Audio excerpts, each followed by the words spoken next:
Hello, hello. I am live, and this video is going to be for my knitting group, but I'm also putting it on YouTube for anyone else who might be interested in knitting some socks. And this is part 2 of my knitting series, knitting a sock series. And we're going to just talk about the heel. So whenever I do something new with the knitting, like a new project or, something that I haven't done before that I think might be a little bit tricky, something I haven't done before, I like to think about it before I actually do it. So I just want to say, first of all, thank you for coming to my channel. And my channel has a lot of videos about teaching.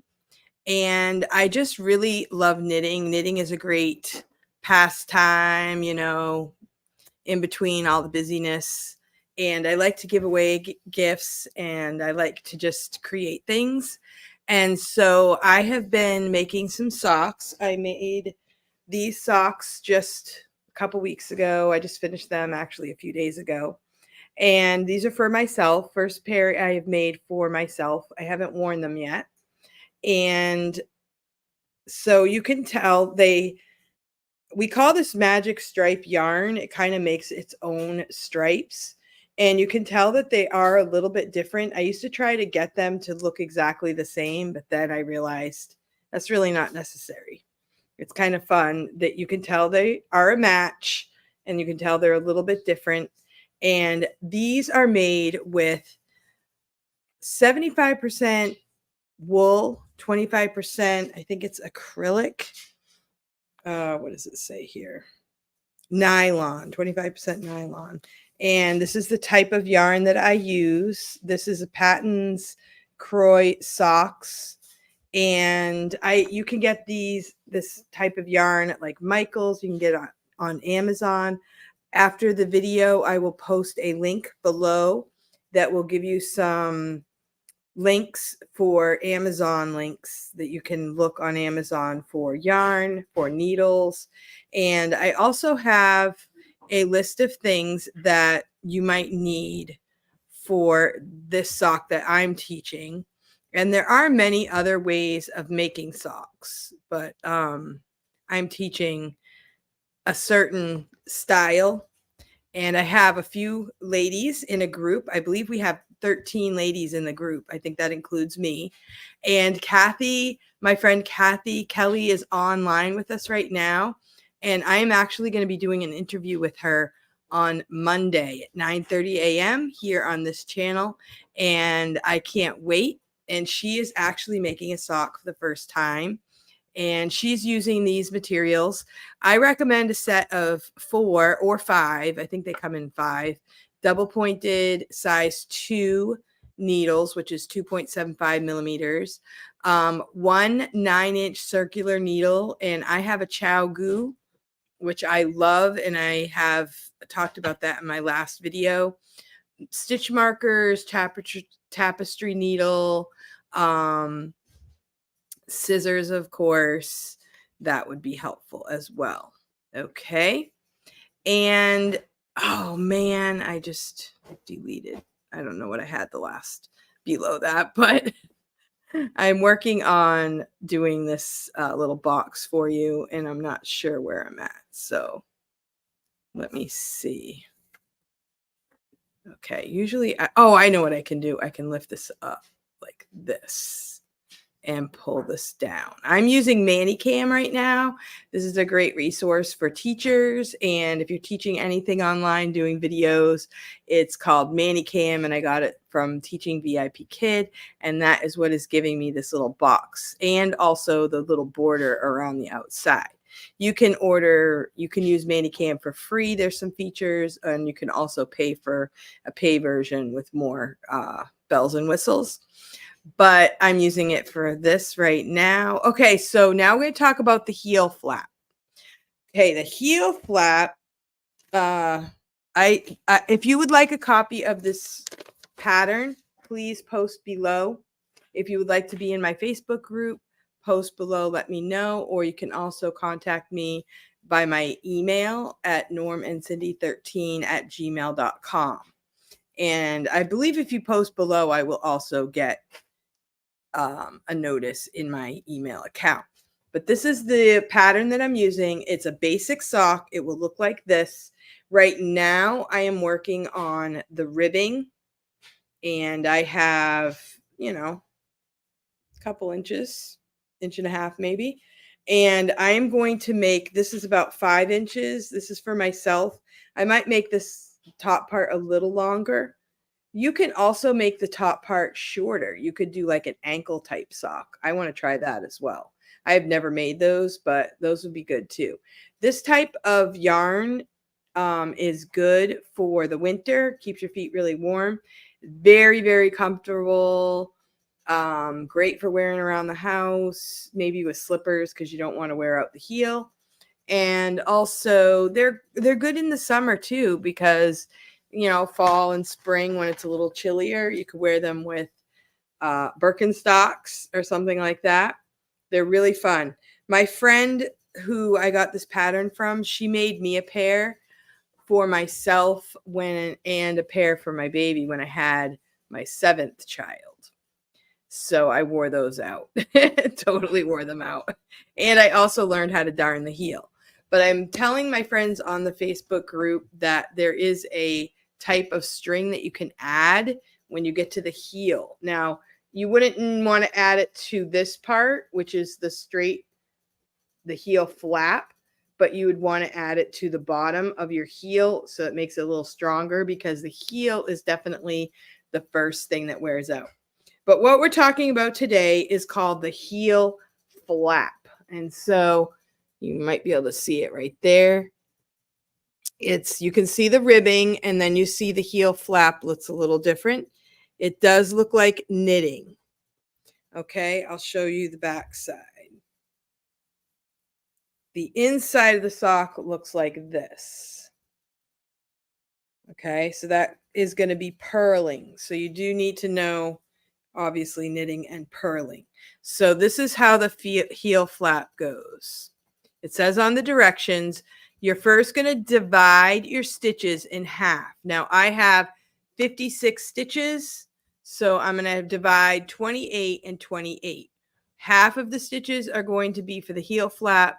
Half is going to be like the top of the foot here. Okay, that's going to be the top of the foot. And so what you're going to do is you can either put that group of stitches on a stitch marker.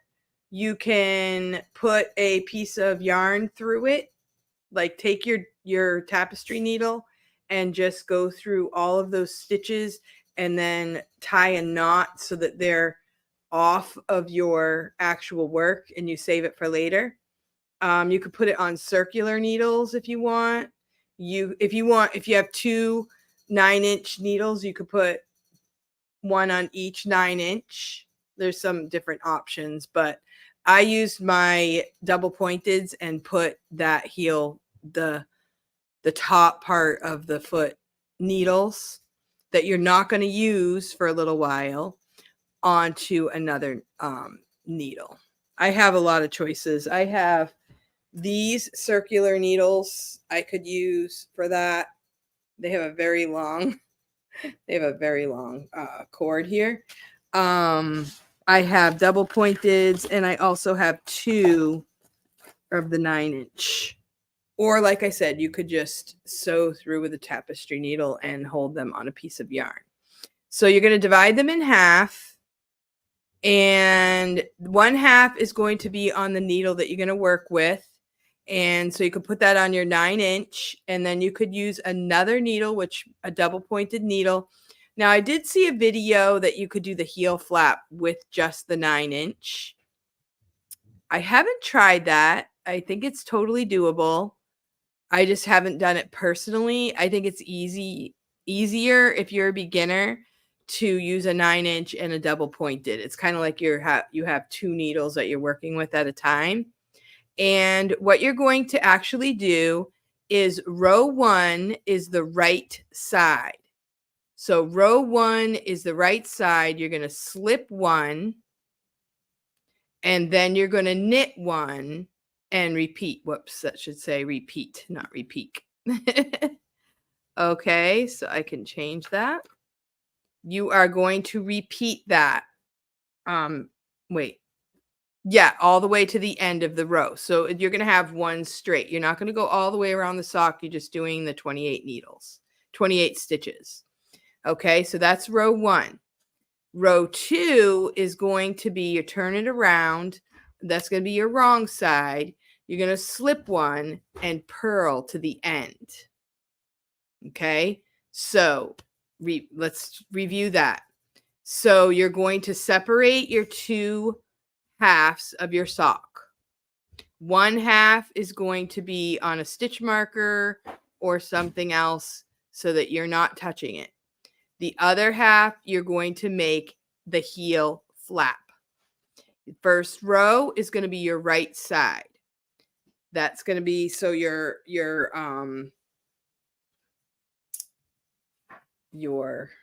ribbing is going to be facing you, and you're going to go knit one, slip one, knit one, slip one, knit one, slip one, knit one, all the way to the end. You're going to turn it around, and then you're going to slip the first stitch, purl to the end of the row. You're going to turn it around again, and you're going to repeat row 1. Then you're going to turn it around, you're going to repeat row 2. So you're going to end up with one half of your stitches untouched, and then the other half of your stitches, you're going to make the heel flap. And it's going to be about a square. I usually measure. I don't always count 27 rows, but the pattern says to go 27 rows. Okay, I'll try to pull that down. Is that going to work? Okay. So my pattern won't let me go any farther down. But on the pattern itself, it says, let me try something else. It says that you can do this for 27 rows. Okay. So I'm going to go down here. Okay, got it. So repeat 1 and 2 for 27 rows, end with the wrong side facing. Okay, that's important. The wrong side facing. And after that, we will be doing the turning the heel. And this is very interesting, but I'm going to put that in another video. So this is the heel flap. And that's what this video is about, thinking about the heel flap. On the pattern, this is a very small little piece of the pattern. You're going to work, it says version 1, version 2, version 3. We're doing version 1 where we knit 2, purl 2, knit 2, purl 2, ribbing, stitch. And I did mine for about 5 inches. I might make this one a little longer. The next step is to do the heel flap. And the cool thing about videos is you can actually rewind this video and you can look at the instructions again. So that is how you're going to do the heel flap. So in the next video, I will talk about turning the heel. So those of my friends that are in the knitting group, stay tuned. This is video 2. And so in the third video, we will do turning the heel. All right. Thank you for watching. Let me know if you have questions below. And if you are not a subscriber to my channel, please like and subscribe to my channel. Like this video, and I hope to see you again soon on my channel. I hope you have a great day. Oh, I see. Hold on. Before I say goodbye, I'm going to read my comments. Do you have the ability to use your phone as a second camera to show your hands to demonstrate? Yes, I do. When you get to it, I'm not sure I know what slip is. Okay, so slip is like you're just going to take your needle and you're going to put your needle in the stitch that you were going to knit, right? And you just pull it off onto the other needle. You don't knit it at all. So that's what slip is. You just go in, take it off. You're done. And when you do the purl side, I just slip it as if to purl. So you just put it in as if you're going to purl and pull it off onto the other needle. So you don't knit it at all. It just moves to the other needle. So yes, I can also make a video of demonstrating that when I get to it. Like I said, this was just to kind of like talk about it and get your mind into what's coming up while we're still knitting. I kind of thought I was going to be knitting during this video and just talking about it. But as you can see, I have a few inches to do. I probably will get done the ribbing today. So maybe tonight I will go ahead and make a video like that. But also sometimes when you're knitting the ribbing, I have made mistakes and all of a sudden I'm supposed to be purling and I'll knit instead. Just go back and do correction. Like if you make one mistake, it's not that big of a deal. Now, if you drop a stitch, that is a big deal. You want to make sure that if you end up, you're knitting your ribbing, you're going along, and you end up with an odd number of stitches, you better figure out why. Because if you dropped a stitch, that could be messy. But you can fix it. There are different ways of fixing a drop stitch, but you definitely don't want to leave a drop stitch because it will make a hole in your work. So that's that. Any other questions before I go? I see I have 2 people still watching, but I really appreciate you watching this video. I do have a lot of people coming back to watch the knitting videos, and it is amazing to me how many people there are knitting online all over the world. I mean, people all over the world are knitting, and it's a really great skill. I feel like it's a great conversational thing. It's something to do in your spare time. It's constructive. And I just think that some people have like this really, how some people just gravitate to certain things. Like it's just in some people's makeup to just want to knit. I've heard of people. I was talking to a lady yesterday. I went to a little social gathering at our library. We have once a month, we have free soup day, and different people will bring in some soup and we discuss different things. And this one lady, I had my knitting, and she said her brother used to knit and her father used to knit because her father was in World War II. And they had to make their own socks. Now, in the history that I've seen is that the family makes the socks. Like back in World War II, if you had one of your family members that went into the war, all the family, especially even the little kids, they would all work together to make socks, underwear, whatever they needed to go with them. It wasn't like today where people have way more resources, to just buy stuff. But family had to make their own stuff for their soldiers. But this woman was telling me that her father made his own. I imagine, even if your family made your socks, if you're out on the field and you get a hole in your sock or you need to mend something, they would have to figure out how to do it themselves. So that was quite a story. I thought that was really interesting. And she was very surprised, at my yarn. This is my yarn and how it looks in a sock. And she was asking me if I changed the colors myself. I said no.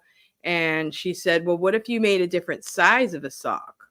Well, the fun thing is, depending on the size that you make, the stripes will be unique to whatever size you're making. So like if I made a pair for myself and maybe for, my husband, the same type of yarn, they would look alike and they would match, but they would look a little different because the stripes would be different. So yeah, so that's really fun. But I'm really, I'm searching around for different types of sock yarn and different types of yarn that you can knit with. Now, this brand that I'm working with right now is called Crochet, Patton's Crochet Socks. And there's only so many patterns for each brand. So if you make a lot of socks, you might run out of different styles. But, you know, you can always make solid colors. Now, on my Facebook group, I also posted a link or a picture of a pair of socks that I made that I made for my neighbor that were made out of worsted weight yarn. So Kathy says, I understand what you mean by slip now. I remember reading books about the girls and women knitting socks. Yeah. Yeah, back then, I mean, you read stories of knitting, even like 5-year-olds were making socks. You know, they just started them young because, hey, maybe mom was busy cooking or, you know, doing other things and had to teach the young ones to do these things. And if you didn't do it, you didn't have any, right? Now I see I'm losing my sequence because I'm talking while I'm knitting. So there have been times where I lost my sequence and I just got right back into it. And now if you have to knit backwards, like I see here where I purled when I should have knitted. So when you knit backwards, that's called tink. Because, you know, that's knitting backwards. If you have to rip out a project, that's called frog the project. Just some knitting terms. Yeah. So thank you for giving me that suggestion. I will definitely make a video of the heel flap when I get to it. And I was going to, with the last pair of socks that I made, I was going to make some videos, but I was kind of doing those just to make a pair before I started this group, just so that I could think about what I'm going to say and how I'm going to say it and how I can teach others this basic sock pattern. And I have seen a lot of, there's like this one podcast where this lady, all she does is make socks. So, you know, there are some people are really majorly advanced and there are lots of different patterns for socks. But I think this is a good one to start with. Once you do this one, you'll be able to maybe make your own decision on other types of socks that you want to make. And then you might even have family members that make requests. I have one friend who is in my sock group, and she has a family member that has some foot problems, and she needs like a wider size because of swollen feet and stuff like that. So you can definitely adapt the pattern for different situations. I have a friend that she had an elderly relative and she had to make some special socks for that person. And so, or you might even have someone who's small who needs some nice socks, you know, or maybe you want to give them away for Christmas gifts. Now, I did make a pair of socks for my son-in-law. One of the, not the first Christmas, but maybe the second Christmas my daughter was married, and he really loved them.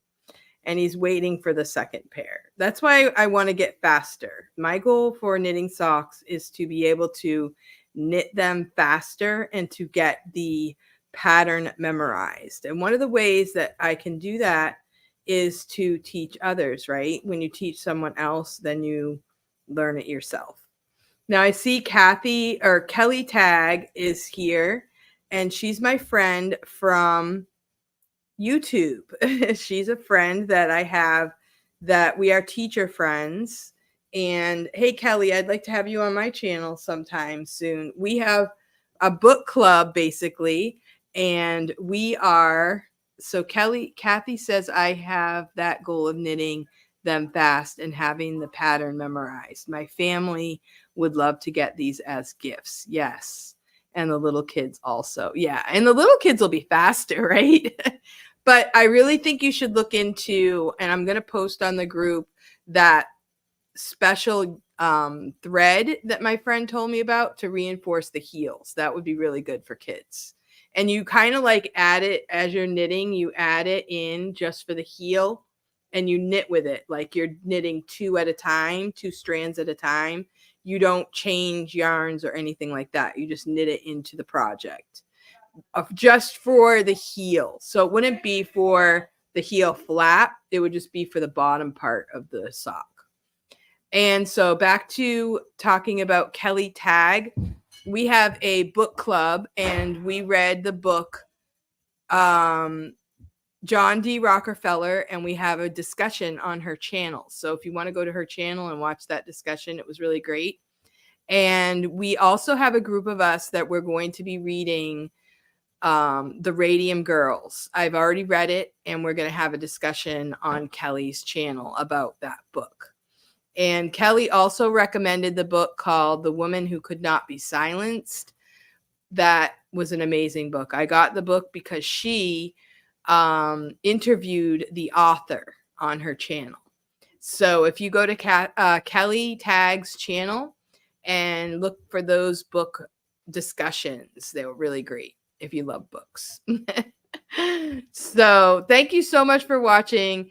And I hope you guys have a great day. It's raining. It's kind of cold, icky today. And our power went out a few minutes ago, but I was still able to knit. That's the cool thing about knitting is you can knit. You can knit anytime. And this is a smaller project you can bring with you, put it in your purse or whatever. Knit while you're driving, knit while you're waiting for something, knit just in between all the little things. So that's what I'll be doing. Thank you for watching. I'll talk to you. I'll see you next time.